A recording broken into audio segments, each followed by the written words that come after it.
दुनिया जहान में इस हफ्ते क्या हम बना सकते हैं ऐसे शहर जो भूकंप को कर दे बेअसर। स्वागत है आपका दुनिया जहान में। मेरा नाम है मोहनलाल शर्मा। हर हफ्ते एक सवाल और उसका जवाब तलाशने की कोशिश। बीबीसी पड़ताल दुनिया की।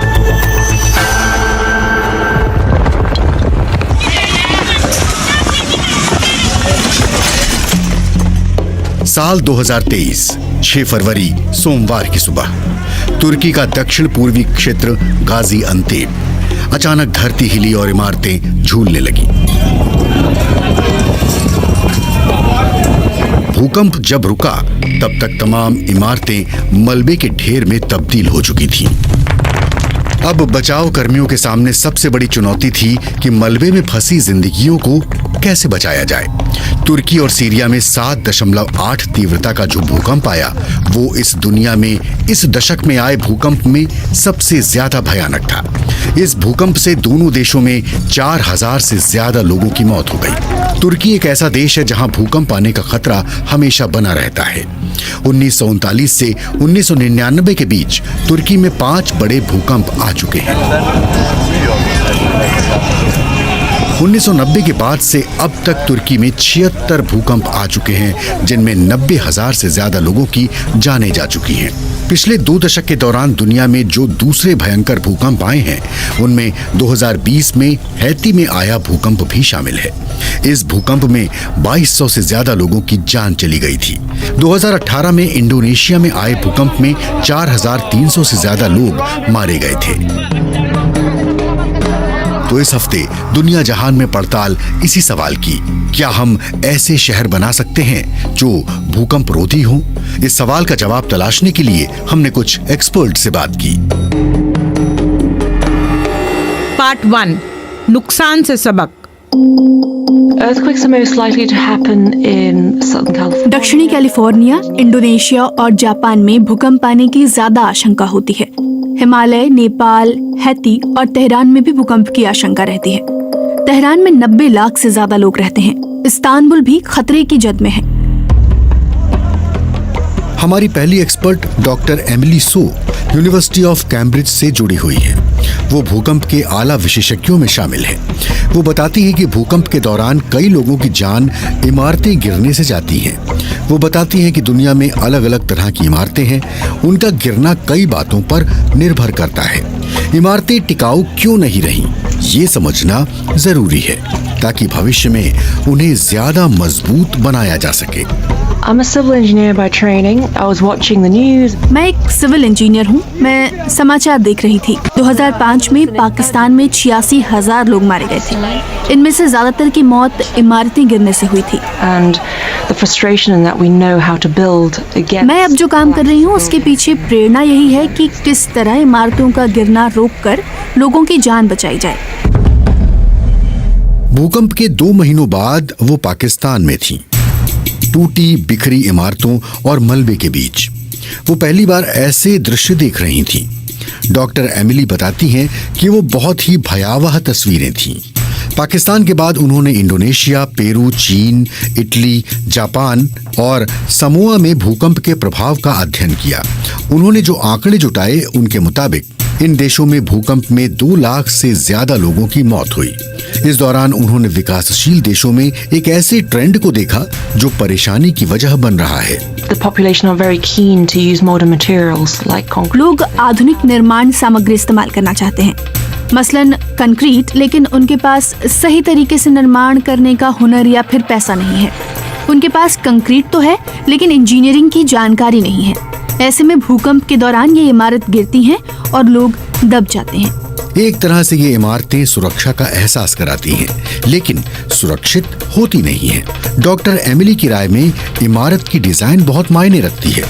वो कहती है कि जो इमारतें ठीक तरह से नहीं बनी होती हैं, वहाँ ज्यादा मौतें होती हैं। The quality of the housing is going to be different depending on. रिहायशी इमारतों की गुणवत्ता को लेकर एक बात अहम है कि वो विकसित देश में बनी है या फिर विकासशील देश में। उदाहरण के लिए 1999 में ताइवान की चीची में आए 7.6 तीव्रता के भूकंप में 2000 से कुछ ज्यादा लोगों की मौत हुई, जबकि 2005 में पाकिस्तान में इसी तीव्रता के भूकंप में 86,000 से ज्यादा लोगों की मौत हुई।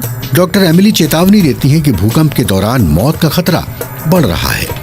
अब शहरों की आबादी बढ़ने लगी है, ऐसे में सुरक्षित इमारतें तैयार करना बहुत जरूरी हो गया है। पार्ट 2 ऊंची इमारतें। I'm David Malott. I'm an architect. हमारे दूसरे एक्सपर्ट डेविड मैलॉट आर्किटेक्ट यानी वास्तुविद हैं। दुनिया की सबसे ऊंची इमारतों में से कुछ उन्होंने बनाई हैं। Tall buildings, because they're tall, are ऊंची इमारतें अपनी ऊंचाई की वजह से भूकंप के दौरान ज्यादा टिकाऊ होती हैं। डेविड कहते हैं कि कम या मध्यम ऊंचाई की इमारतें जमीन हिलने को लेकर ज्यादा संवेदनशील होती हैं, जबकि 100 मंजिला इमारत भूकंप की आवृत्ति से बाहर होती है। डेविड जापान में पैदा हुए हैं और बताते हैं कि भूकंप जापान की रोजमर्रा की जिंदगी का हिस्सा है, लेकिन 11 मार्च 2011 को जापान में सबसे ज्यादा लंबे समय तक चलने वाले भूकंप का झटका महसूस हुआ। इसके असर से सुनामी की लहरें उठी। इसने एक और न्यूक्लियर पावर प्लांट को तबाह कर दिया और 18,000 लोगों की जान ले ली। डेविड ने अब जापान के लिए नया सपना देखा है। a mile-high tower. मैं 1 मील ऊंची इमारत बनाना चाहता हूं, करीब 1.6 किलोमीटर ऊंचा टावर। यह अभी दुनिया की सबसे ऊंची इमारत से लगभग 2 गुनी ऊंची होगी। इसमें करीब 250 फ्लोर होंगे। वो बताते हैं कि उस इमारत में एक वक्त में करीब 50,000 लोग होंगे।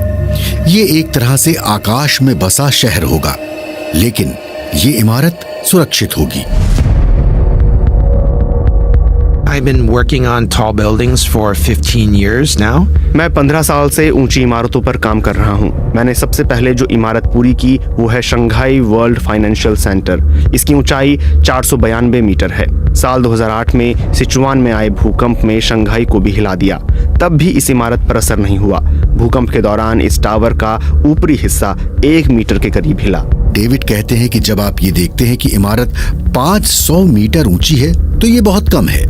आधुनिक दौर की कुछ गगनचुंबी इमारतों में कम ऊंचाई वाली इमारतों के मुकाबले कई खूबियां हैं। These buildings are designed to last for 100 years. इन इमारतों को 100 या 200 सालों तक टिके रहने के लिए डिजाइन किया जाता है। ढांचे का डिजाइन तैयार करने और टेस्ट करने के लिए आप जो निवेश करते हैं वो बाल्टी भर पानी में बूंद के समान है। डेविड कहते हैं कि बेहतर डिजाइन और कड़े परीक्षण से तैयार ऊंची इमारतों को बहुत हद तक भूकंप रोधी बनाया जा सकता है। पार्ट 3 प्रयोग और नतीजे। can calculate a complete skyscraper in Japan. हम जापान की सारी गगनचुंबी इमारतों की गिनती कर सकते हैं, लेकिन भारत में भवनों की गिनती करना मुश्किल है।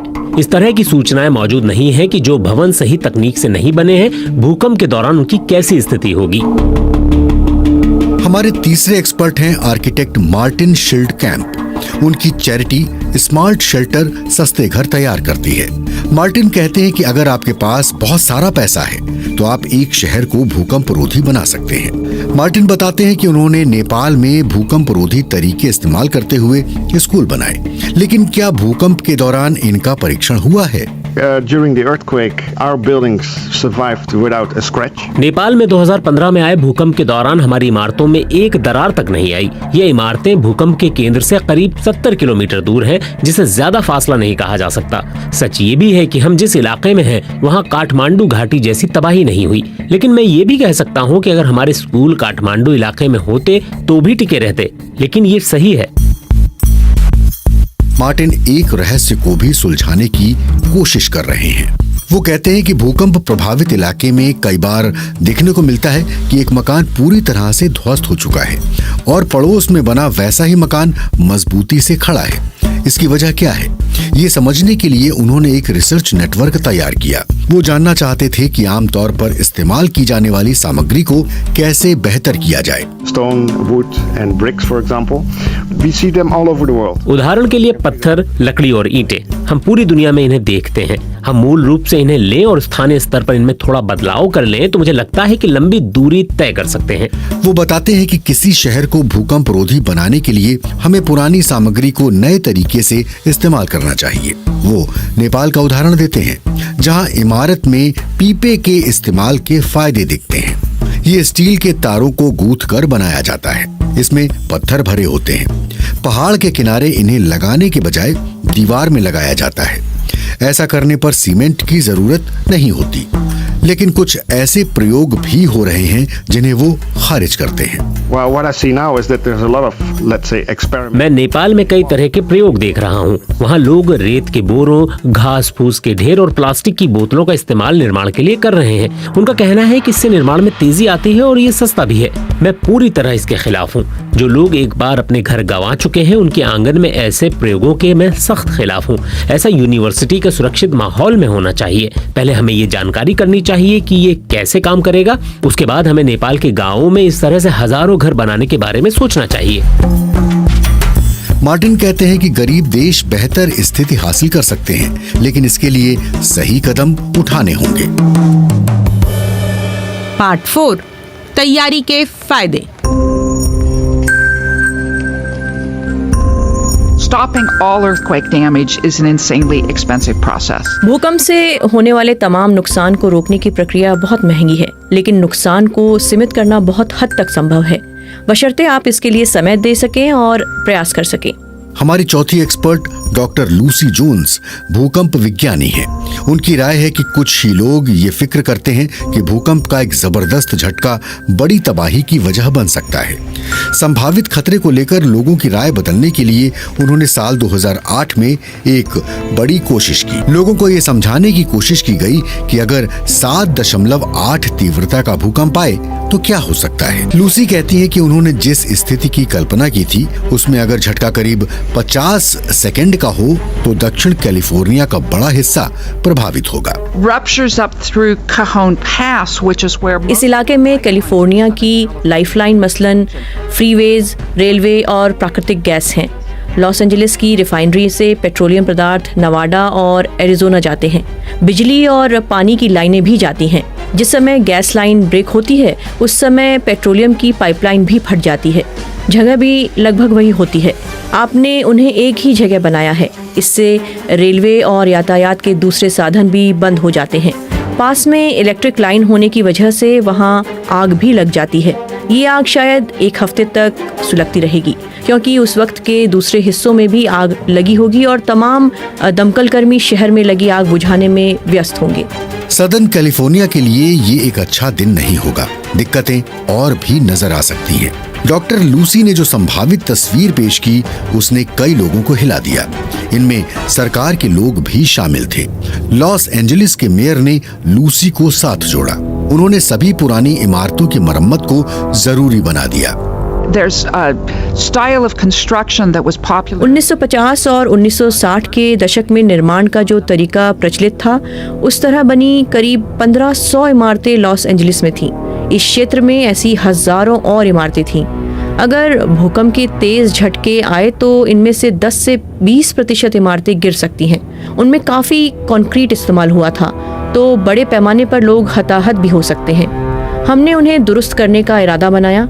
इसमें काफी पैसे लगने थे। हमने कारोबारी जगत से इसमें मदद करने की बात की। उन्होंने भूकंप की जो संभावित तस्वीर सामने रखी, उसके बाद इंजीनियरों ने पानी की लाइन को दुरुस्त करने पर ध्यान दिया।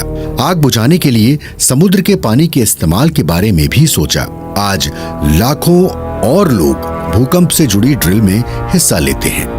So there's a lot of very positive things that are... इसकी वजह से बहुत सी सकारात्मक बातें हुई। अगर हम देर तक भूकंप के झटके को झेलने की स्थिति हासिल कर सके तो हम स्थिति बदल सकते हैं। मुझे ये नहीं लगता कि हम सदर्न कैलिफोर्निया को भूकंप रोधी बना सकते हैं, लेकिन हम ऐसी स्थिति हासिल कर सकते हैं जहां शहर चलता रहे। लौटते हैं उसी सवाल पर कि क्या हम किसी शहर को भूकंप रोधी बना सकते हैं? जवाब है शायद नहीं। हमारे एक्सपर्ट की राय है कि ऐसा करना बहुत महंगा होगा, लेकिन वो मानते हैं कि अगर सोच समझकर पैसे खर्च किए जाएं, तो खतरे को काफी हद तक घटाया जा सकता है। दिक्कत यह है कि विकासशील देशों में जहां खतरा सबसे ज्यादा मालूम होता है, वहां इसके बारे में बहुत कम जागरूकता है। भूकंप के संभावित खतरे वाले इलाकों में असुरक्षित इमारतों में लोगों की बढ़ती संख्या के साथ ये खतरा भी बढ़ता जा रहा है।